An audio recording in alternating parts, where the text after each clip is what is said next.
Olá, eu sou a Débora Niemeyer, sou advogada do Simpol e o Minuto Jurídico de hoje, a pedido da diretoria, é sobre o abono de permanência.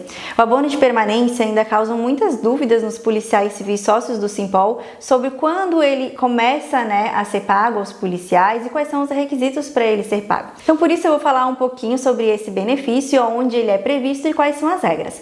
Para começar, o abono de permanência ele é previsto na Constituição Federal. O que diz a Constituição Federal? Eu vou ler esse dispositivo para entender um pouquinho como ele funciona. A Constituição Federal, então, prevê que, observados os critérios a serem estabelecidos em lei do respectivo ente federativo, o servidor titular de cargo efetivo que tenha completado as exigências para a aposentadoria voluntária e que opte por permanecer em atividade, poderá fazer jus a um abono de permanência equivalente, no máximo, ao valor da contribuição previdenciária até completar a idade para aposentadoria compulsória. O que isso quer dizer? Que a Constituição Federal conferiu aos estados, aos entes federativos, deliberarem sobre a instituição ou não do abono de permanência. Mas uma vez instituído o abono de permanência, o ente federativo deve observar as limitações constitucionais, que seriam quais?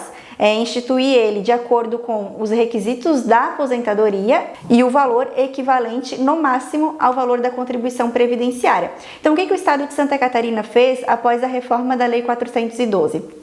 Ele instituiu o abono de permanência lá no artigo 84 com as mesmas disposições da Constituição Federal. Ou seja, o policial civil passa a fazer jus desse benefício após preencher cumulativamente os requisitos da aposentadoria. Quais requisitos são esses? Aqueles previstos na Lei Complementar 412 e limitou o valor exatamente aos termos fixados na Constituição Federal, ou seja, o equivalente à contribuição previdenciária. O que o Estado não poderia fazer nessa situação?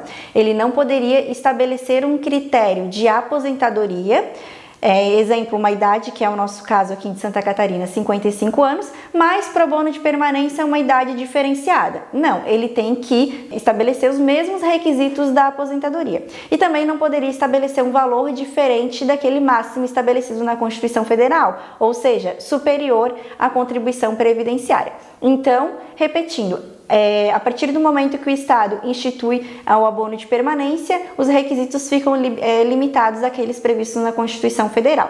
Então, aqui no Estado de Santa Catarina, quais seriam essas regras para o policial civil? Aquelas previstas lá no artigo 64C da Lei 412 de 2008. O que prevê esse dispositivo? Que o policial civil poderá requerer aposentadoria voluntária ao preencher cumulativamente os requisitos de idade mínima, que é 55 anos, tempo de contribuição, que são 30 anos, e o tempo de atividade policial, que são 25 anos para ambos os sexos.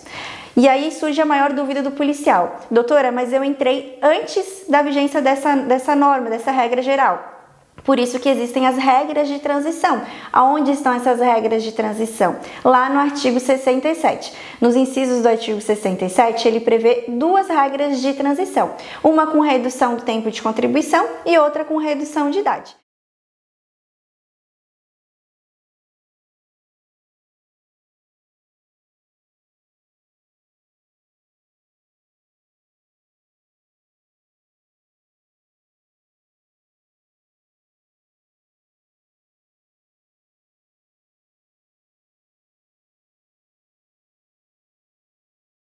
Então, em resumo, ao preencher cumulativamente os requisitos de aposentadoria, seja na regra geral ou seja nas regras de transição, o policial civil fará jus ao abono de permanência.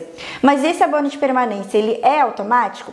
Deveria ser, porém ainda depende de requerimento administrativo. Então, por isso, o Simpol também possui uma ação coletiva para que o policial civil passe a receber o abono de permanência independente de requerimento administrativo, ou seja, assim que preencher os requisitos da aposentadoria, já passe a receber automaticamente esse abono de permanência.